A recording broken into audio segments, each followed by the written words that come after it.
Skapanik returns to the show. Scap, I don't even have a question for you. Just the floor is yours. What do you want to get off your chest about Mike Tomlin? Well, Jason, thanks for having me on. As always, it was a limp to the finish line. Let me salute. I know this is a tight shot. Let me salute Mikey T here. There it is, baby. Thank you, guys, for queuing it up. That was the scene, Jason, 1 week ago as the Steelers limped to the finish line and won the worst division in conference to host their playoff game last night, the Monday night game, of course, in which the Steelers have not lost a home game, by the way, on Monday night since 1991. They were absolutely obliterated last night. We were talking about it yesterday, about how CJ Stroud was going to have to deliver them a bum performance to keep the Steelers in it. He did do just that. He had 3 lost turnovers, keeping Pittsburgh in, and yet and still, Jason, Mikey T cannot capitalize. It is now 10 years. The national nightmare continues in the Pittsburgh Steelers Steel City right now for all of that suffering fan base. And now, I guess, the ball is in the court of the Rooneys. What will they do? Will they do the right thing and fire Tomlin? I doubt that very greatly. I don't expect any kind of an announcement to be forthcoming from them. But this guy, Jason, unequivocal fraud. I hate to go to that level, but I must. This is a guy who many tout as a Hall of Famer. This was his 19th season. 19 years. In 15 of the 19 years, the Pittsburgh Steelers have either missed the playoffs altogether or been eliminated in the first round of the playoffs. So 15 of 19 years with the Pittsburgh Steelers resulted in 0 playoff wins for that organization. Now, a team which, when he took over, was considered one of the 3 greatest franchises in post-merger modern NFL history. Thank you, Mike Tomlin, for nothing. I could just see you at 11:30 p.m. Eastern Time last night, standing in front of your TV. Go see you, Mike Tomlin. Do you think Tomlin leaves, gets fired, or maybe returns to the Pittsburgh Steelers? I honestly, I think, and we talked about this a couple weeks ago, and I said at the time what I'll say now, I think he's intrinsically connected in some way to Aaron Rodgers. I think the organization needs to make a determination on both. If Rodgers wants to come back, I think that the Steelers would have him back, and I think, therefore, Mike Tomlin will also be back. I think they're kind of a package deal at this point. Who knows what Rodgers is thinking? That guy's the most unreadable star that I've seen in recent memory, at least in the NFL, but I would say in maybe all of professional sports. So, frankly, who knows? I think if Rodgers decides not to return, though, and if he retires or goes to some other place, I think Tomlin. I think the writing is on the wall. Tomlin has to be fed up with this, with people like me and people like me who populate the entire city of Pittsburgh at this point, who are so utterly fed up and sick and tired of him and his shtick and have been really wanting him to leave for years. I think ultimately it's time for Mikey T to look in the mirror and say, damn it, I'm Mike Tomlin. I don't need this. I don't need these bums in Pittsburgh, talking trash on me 24/7. It's time for me to take my talents and go elsewhere. I really do think that it's time for Tomlin to read the tea leaves and do that. And I think he will if ultimately the Steelers are left with basically no answer at the quarterback, the quarterback position for next year. Let's remove Tomlin from this question for a brief second.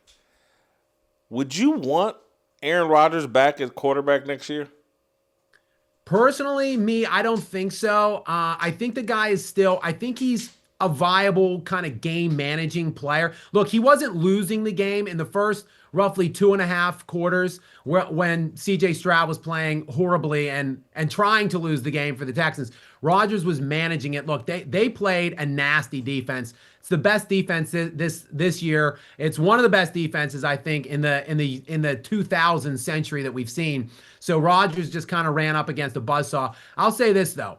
In the offseason, if you remember, Jason, Rodgers was waffling on retirement, Pittsburgh. And what I think he was really doing was waiting out the Minnesota Vikings, because the Vikings were kind of flirting with Rodgers. They were considering bringing him in for 1 year to bridge the J.J. McCarthy project. Ultimately, the Vikings decided not to do it and to go with J.J. McCarthy this year. And he was also abysmal, terrible looking.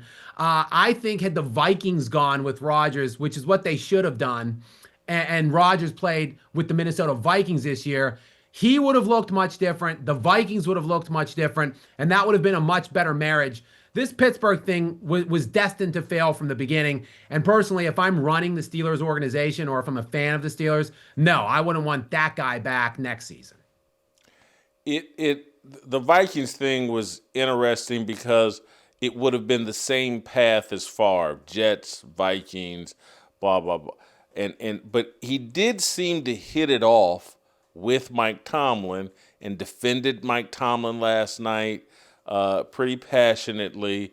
I think Aaron Rodgers needs to call, and I bet you right now, I'm talking about right now as me and you are talking, Aaron Rodgers wants to retire because he's like, holy cow, the Houston Texans just nearly beat me to death last night, and I can't do this anymore at 42. 2 weeks from now, I could, if he's coming back, it could only make sense with Tomlin and the Steelers. He couldn't jump to another team for a final season and a new offensive coordinator and all of that. I think both of these guys, Rodgers rides off into the sunset and Tomlin rides off to Atlanta or Cleveland, maybe Cleveland, yeah, somewhere else. That's where I think this thing ends up, and justifiably so. Although I do think who runs, the Pittsburgh has a heavy-handed organization in terms of, it's not just the coach. The general manager, team president, ownership has a lot of say-so, and they've missed the boat here. And when I looked out there, I just don't see the Minkah Fitzpatrick trade. I disagree with. They would have been better with Minkah. T.J. Watt, they've paid him, and looks like all the tread is off that tire. He was non-existent. DK Metcalf drops a ball and then mentally melts and disappears from the game. I think more than Tomlin is to blame here for that roster, that offensive line, that receiving core. I should have been more prepared because I meant to look this up. But what happened to the oversized tight end? Is he hurt? Number 80? He didn't play last night. Darnell Washington. He didn't play last night. He's banged up. I just want to say about Tomlin that there's no blaming Tomlin, I think, for the state of this team right now or for losing to the Houston Texans last night. Obviously, they were entirely mismatched. The Texans are a much better team from top to bottom, and the better team won. There's no doubt about that. It's kind of like, and look, I don't want to step on your toes. I think we're going to talk about the Lakers at some point here, but it's kind of like LeBron.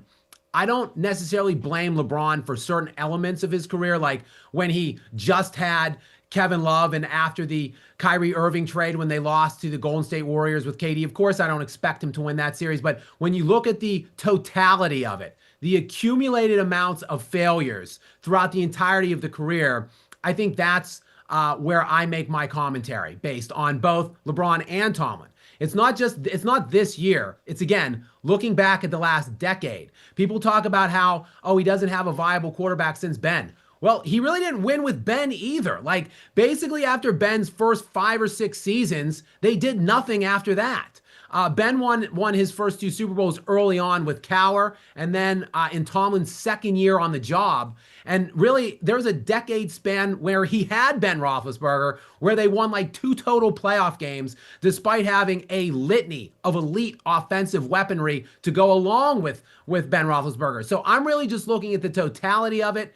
The time is now. It's ripe for a change. Jason, 8-12 now for Mike Tomlin in the postseason. It's just not good enough for the Pittsburgh Steelers. Like, this isn't the Jets. It's not the Giants. This is the Pittsburgh Steelers. They are the Lakers, the Yankees of the NFL. Like, there is a higher standard, something that Tomlin likes to talk about. The standard is the standard. Well, the standard was set far before him in Pittsburgh, and he just hasn't lived up to it in many, many years now.